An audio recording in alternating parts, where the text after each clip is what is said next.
ਹੁਣ ਮੈਂ ਕੀ ਲਿਆਵਾਂ ਜਨਾਬ, ਮੈਂ ਤੇ ਬਰਬਾਦ ਹੋਇਆ ਵਾਂ। ਮੈਂ ਇਹਨਾਂ ਗੱਲਾਂ ਤੋਂ ਸ਼ਾਦੀ ਨਹੀਂ ਕਰਾਈ ਕਿ ਪਹਿਲਾਂ ਮੰਡੀਆਂ ਸੌਦਾ ਲਿਆਂਦਾ ਸੀ, ਸੌਦਾ ਬੜਾ ਹਲਕੇ ਪੈਸੇ ਨਾਲ ਲੱਭਦਾ ਸੀ। ਹੁਣ ਕਿੱਥੋਂ ਐਨੇ ਪੈਸੇ ਲਿਆ ਜਿੰਨਾ ਸਾਨੂੰ ਸੌਦਾ ਲੱਭੇ। ਪਿਆਜ਼ ਨੂੰ ਵੀ ਅੱਗ ਲੱਗੀ ਹੈ। ਹੁਣ ਪਿਆਜ਼ ਤੁਸੀਂ ਹਿਸਾਬ ਲਾਓ 300 ਰੁਪਏ ਕਿਲੋ। ਨਵਾਜ਼ ਸ਼ਰੀਫ ਦੇ ਸੱਕੇ ਭਾਈ ਨੇ, ਓਏ ਇਹਨਾਂ ਨੂੰ ਮੁਹੱਬੇ ਵਤਨ ਕਹਿੰਦੇ ਹੋ। ਉਹ ਤੁਸੀਂ ਪੜ੍ਹੇ ਲਿਖੇ ਆਦਮੀ ਹੋ, ਤੁਹਾਨੂੰ ਖੁਦਾ ਰਸੂਲ ਦਾ ਵਾਸਤਾ ਜੇ। ਲਾ ਰੋਟੀ ਦਾ ਕੀ ਸ਼ਾਦੀ ਨਾਲ ਕੀ ਚੱਕਰ? ਰੋਟੀ ਹੋਵੇਗੀ ਤੇ ਸ਼ਾਦੀ ਹੋਣੀ ਹੈ ਨਾ, ਬੱਚੇ ਹੋਣੇ ਨੇ, ਕਿੱਥੋਂ ਖਵਾਣਾ ਉਹਨਾਂ ਨੂੰ। ਉਹ ਤੁਸੀਂ ਮੁਸਲਮਾਨ ਹੋ, ਤੁਸੀਂ ਰੱਬ ਨੂੰ ਜਾਨ ਨਹੀਂ ਦੇਣੀ ਹੋ, ਰੱਬ ਦੇ ਰਸੂਲ ਦਾ ਵਾਸਤਾ ਜੇ। ਆਪ ਦੀ ਲੜਦੇ ਝਗੜਦੇ ਰਹਿੰਦੇ ਹੋ, ਪਬਲਿਕ ਦਾ ਵੀ ਸੋਚੋ। ਮੈਂ ਕੋਈ ਕਰੋੜਪਤੀ ਦਾ ਧੀ ਪੁੱਤਰ ਜਾਂ मैं नवाशी का पुत्र जिहड़ा मैं शादी कराऊं। नाज़रीन, आप देख रहे हैं उर्दू स्टोरीज। मैं हूं आपका मेजबान मुश्ताक खान लोधी। नाज़रीन, आज हमारे साथ मौजूद है एक बुजुर्ग शख्सियत। आइए उनसे बात करते हैं कि वो पार्क में बैठे हैं, क्यों बैठे हैं, परेशानी के आलम में क्या मामला है। अस्सलाम वालेकुम जी। वालेकुम अस्सलाम जनाब। जी, क्या नाम है आपका? जनाब मेरा नाम है मोहम्मद नवाज उर्फ पोला।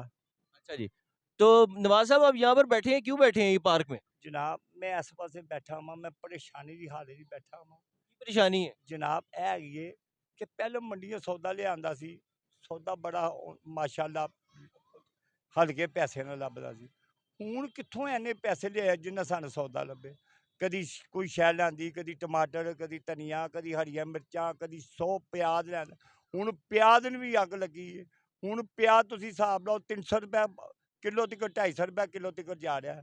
जनाब केड़ी शाल महंगाई की वजह तो परेशान हो? जी जनाब महंगाई तो बड़ा परेशानी है जनाब। महंगाई की वजह से परेशान है, क्या काम करते हैं आप? जनाब मैं मंडियों काम सौदा लिया के आंदा साहब। अच्छा, बेचते हैं, तो सब्जी का काम है। ਹੁਣ ਮੈਂ ਕੀ ਲਿਆਵਾਂ ਜਨਾਬ, ਮੈਂ ਤੇ ਬਰਬਾਦ ਹੋਇਆ ਵਾਂ। ਮੈਂ ਕਿਹੜੇ ਪਾਸੇ ਜਾਵਾਂ। ਮੈਂ ਇਹਨਾਂ ਗੱਲਾਂ ਤੋਂ ਸ਼ਾਦੀ ਨਹੀਂ ਕਰਾਈ ਕਿ ਯਾਰ ਹੁਣ ਸਸਤਾ ਸਮਾਂ ਆਉਂਦਾ, ਹੁਣ ਸਸਤਾ ਸਮਾਂ ਆਉਂਦਾ। ਅੱਗੇ ਨਵਾਜ਼ ਸ਼ਰੀਫ ਸਾਹਿਬ ਬੜੀ ਬੈਠੇ ਸਨ, ਉਸ ਵੇਲੇ 6 ਰੁਪਏ ਦੀ ਰੋਟੀ ਸੀ ਕਿ ਚਲੋ ਬੰਦਾ 2 ਰੋਟੀਆਂ ਲੈ ਕੇ ਨਾ 10 ਰੁਪਏ ਦੇ ਛੋਲੇ ਲੈ ਕੇ ਖਾ ਲੈਂਦਾ ਸੀ। ਜਨਾਬ ਹੁਣ ਕਿੱਥੋਂ ਟਾਈਮ ਪਾਸ ਕਰੀਏ। ਨਵਾਜ਼ ਤੁਸੀਂ ਸ਼ਾਦੀ महंगाई ਦੀ ਵਜ੍ਹਾ ਤੋਂ ਨਹੀਂ ਕਰਾਈ? ਔਰ ਜਨਾਬ ਮੈਂ ਕਿਹੜੇ ਪਾਸੇ ਜਾਵਾਂ, ਮੈਂ ਤੁਹਾਨੂੰ ਕੀ ਆਪਣਾ ਹਾਲ ਸੁਣਾਵਾਂ। ਜਨਾਬ ਸਭ ਤੋਂ ਵੱਡੀ ਗੱਲ ਕੀ ਹੈ ਕਿ ਤੁਸੀਂ ਵੇਖੋ ਨਵਾਜ਼ ਸ਼ਰੀਫ ਸਾਹਿਬ ਬੜੀ ਬੈਠੇ ਤੇ ਅੱਲਾਹ ਪਾਕ ਉਹਨਾਂ ਨੂੰ ਸਖਤ ਯਾਦ ਰੱਖੇ।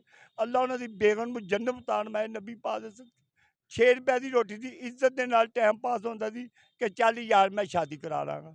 ਜਨਾਬ ਅੱਗੋਂ ਉਹ ਨਵਾਜ਼ ਸ਼ਰੀਫ ਦਾ ਪਤਾ ਨਹੀਂ ਕੀ ਹੋਇਆ, ਉਹਨੂੰ ਹਵਾਈ ਜਹਾਜ਼ ਪਾਇਆ, ਕੀ ਕੀਤਾ। ਅੱਗੋਂ ਇਮਰਾਨ ਸਾਹਿਬ ਬੜੀ ਆ आप ही हवाई जहाज से बह के चले गए। ਠੀਕ ਹੋਏਗਾ ਜਨਾਬ। ਫਿਰ ਅੱਗੋਂ ਇਮਰਾਨ ਸਾਹਿਬ ਬੜੀ ਆ ਗਏ ਨੇ, ਉਹਨਾਂ ਨੇ 15 ਰੁਪਏ ਦੀ ਰੋਟੀ ਕਰ ਦਿੱਤੀ। ਹੁਣ ਤੁਸੀਂ ਹਿਸਾਬ ਲਾਓ ਕਿ ਨਵਾਜ਼ ਸ਼ਰੀਫ ਦੇ ਟਾਈਮ ਦੇ ਵਿੱਚ 6-6 ਰੁਪਏ ਦੀ ਰੋਟੀ ਹੈ।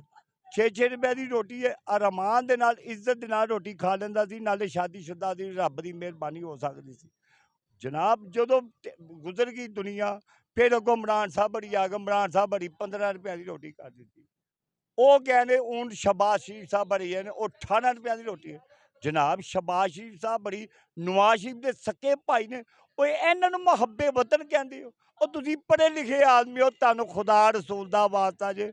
ਉਹ ਕਿਹੜੇ ਪਾਸੇ ਟੁਰੇ ਹੋ। ਪਿਆਰ ਕਰੋ ਪਬਲਿਕ ਨਾਲ, ਆਪ ਦੀ ਲੜਾਈਆਂ ਝਗੜੇ ਕਰਦੇ ਹੋ। ਮੁਸਲਮਾਨ ਨਬੀ ਪਾਕ ਸੱਲੱਲਾਹੁ ਅਲੈਹਿ ਵਸੱਲਮ ਦਾ ਕਲਮਾ ਪੜ੍ਹਨ ਵਾਲੇ ਹੋ। ਖੁਦਾ ਦਾ ਵਾਸਤੇ ਕਿਸੇ ਗਰੀਬਾਂ ਮਸਕੀਨਾਂ ਦੀ ਸੁਣੋ ਫਰਿਆਦ ਕਿ ਅਸੀਂ ਕਿਉਂ ਸੋਚੀ ਪਏ ਹਾਂ। ਜਨਾਬ ਅੱਗੇ ਰੋਟੀ ਖਾ ਲਈ ਸੀ। ਇਹ ਰੋਟੀ ਦਾ ਮਾਮਲਾ, ਰੋਟੀ ਦਾ ਕੀ ਸ਼ਾਦੀ ਨਾਲ ਕੀ ਚੱਕਰ? ਰੋਟੀ ਹੋਵੇਗੀ ਤੇ ਸ਼ਾਦੀ ਹੋਣੀ ਹੈ ਨਾ, ਬੱਚੇ ਹੋਣੇ ਨੇ, ਕਿੱਥੋਂ ਖਵਾਣਾ ਉਹਨਾਂ ਨੂੰ ਜਨਾਬ। ਤੁਸੀਂ ਵਿਖਾ ਦਿਓ ਲੈ ਕੇ। ਔਰ ਜਨਾਬ ਰੋਟੀ ਕਿੱਥੋਂ 18 ਰੁਪਏ ਦੀ ਰੋਟੀ ਲਈ ਹੈ। ਜਾ ਕੇ ਆਟੇ ਦਾ ਭਾਅ ਪੁੱਛੋ ਕੀ ਭਾਅ ਹੈ। ਅੱਗੇ 600 ਰੁਪਏ ਦਾ ਆਟਾ ਦਾ ਤੋੜਾ ਮਿਲ ਜਾਂਦਾ ਸੀ, ਹੁਣ 1150 ਰੁਪਏ ਦਾ ਤੋੜਾ। ਜਨਾਬ ਕਿਹਨੂੰ ਮੁਹੱਬੇ ਵਤਨ ਕਹਿੰਦੇ ਹੋ। ਉਹ ਤੁਸੀਂ ਮੁਸਲਮਾਨ ਹੋ, ਤੁਸੀਂ ਰੱਬ ਨੂੰ ਜਾਨ ਨਹੀਂ ਦੇਣੀ ਹੋ, ਰੱਬ ਦੇ ਰਸੂਲ ਦਾ ਵਾਸਤਾ ਜੇ। ਕੋਈ ਆਪਣੇ ਆਪ ਤੇ ਅਕਲ ਕਰੋ ਕਿ ਇਹਦੇ ਪਾਸੇ ਟੁਰੇ ਹੋ। ਆਪ ਦੀ ਲੜਦੇ ਝਗੜਦੇ ਰਹਿੰਦੇ ਹੋ, ਪਬਲਿਕ ਦਾ ਵੀ ਸੋਚੋ। ਉਹ ਕਿਹੜਾ ਮੁਹੱਬੇ ਵਤਨ ਹੈ, ਤੁਸੀਂ ਮੈਨੂੰ ਦੱਸੋ। ਮੈਨੂੰ ਦੱਸੋ, ਜੇ ਰੋਟੀ ਦਾ ਹੀ ਸਾਰਾ ਮਸਲਾ ਹੈ ਤੇ 6 ਰੁਪਏ ਦੀ ਜਦੋਂ ਰੋਟੀ ਸੀ ਉਦੋਂ ਕਿਉਂ ਨਹੀਂ ਸ਼ਾਦੀ ਕਰਾ ਲਈ? ਜਨਾਬ 6 ਰੁਪਏ ਦੀ ਰੋਟੀ ਸੀ, ਉਸ ਵੇਲੇ ਸ਼ਾਦੀ ਕਰਾਣੀ ਸੀ ਅਲਹਮਦੁਲਿਲਾ। ਤੇ ਜਦੋਂ ਨਾਲ ਹੀ ਨਵਾਜ਼ ਸ਼ਰੀਫ ਗੁਜ਼ਰ ਗਿਆ, ਜਦੋਂ ਦੇਖੋ ਮਹਿੰਗਾਈ 4 ਸਾਲ ਤੁਹਾਨੂੰ ਰਿਸ਼ਤਾ ਹੀ ਨਹੀਂ ਲੱਭਿਆ। 4 ਸਾਲ ਦੇ ਵਿੱਚ ਤੁਹਾਨੂੰ ਪਤਾ ਕੀ ਅੱਗ ਬਲੀ ਹੈ, ਜਾ ਕੇ ਵੇਖੋ। ਛੋਟੇ ਛੋਟੇ ਪੱਖੇ ਲਵੋ ਜਾ ਕੇ, ਕਿੰਨੇ ਦਾ ਹੈਗਾ। ਪਹਿਲੇ 3000 ਦਾ ਪੱਖਾ ਮਿਲ ਜਾਂਦਾ ਸੀ ਗਰਮੀਆਂ ਚਲਾਉਣ ਵਾਸਤੇ, ਹੁਣ ਉਹੀ ਜਿਹੜਾ ਪੱਖਾ ਹੈਗਾ 6500 7000 ਦਾ ਪੱਖਾ ਆਇਆ ਹੈ। ਕਿਹੜੇ ਪਾਸੇ ਜਾਈਏ। ਫਿਰ ਦੂਸਰੀ ਗੱਲ ਦੇਖੋ, ਮੰਜੀਆਂ ਜਾ ਕੇ ਲਵੋ, ਉਸ ਵੇਲੇ 1200-1400 ਰੁਪਏ ਦੀ ਨਵਾਜ਼ੀ ਦੇ ਟਾਈਮ ਮੰਜੀ। ਹੁਣ ਉਹੀ ਮੰਜੀਆਂ ਜਿਹੜੀਆਂ 4-4 5-5 ਰੁਪਏ ਦੀ ਮੰਜੀ ਹੈ। ਮੈਂ ਸ਼ਾਦੀ ਕਿੱਥੋਂ ਕਰਾਵਾਂ। ਮੈਂ ਕੋਈ ਕਰੋੜਪਤੀ ਦਾ ਧੀ ਪੁੱਤਰ ਜਾਂ ਮੈਂ ਨਵਾਜ਼ੀ ਦਾ ਪੁੱਤਰ ਹਾਂ ਜਿਹੜਾ ਮੈਂ ਸ਼ਾਦੀ ਕਰਾਵਾਂ। ਮੈਂ ਨੇ ਪੈਸੇ ਦੀ ਜ਼ੋਰ ਨਹੀਂ ਗਾ ਜਨਾਬ, ਖੁਦਾ ਦਾ ਵਾਸਤਾ ਜੇ। ਇਹਨਾਂ ਸਾਰਿਆਂ ਨੂੰ ਸਮਝਾਓ ਜਿਹੜੇ ਬੈਠੇ ਨੇ, ਅੱਲਾ ਪਾਕ ਇਹਨਾਂ ਨੂੰ ਸਿਹਤ ਯਾਬ ਰੱਖੇ, ਅੱਲਾ ਇਹਨਾਂ ਦੇ ਬਾਲ ਬੱਚੇ ਦੀ ਖੈਰ ਕਰੇ।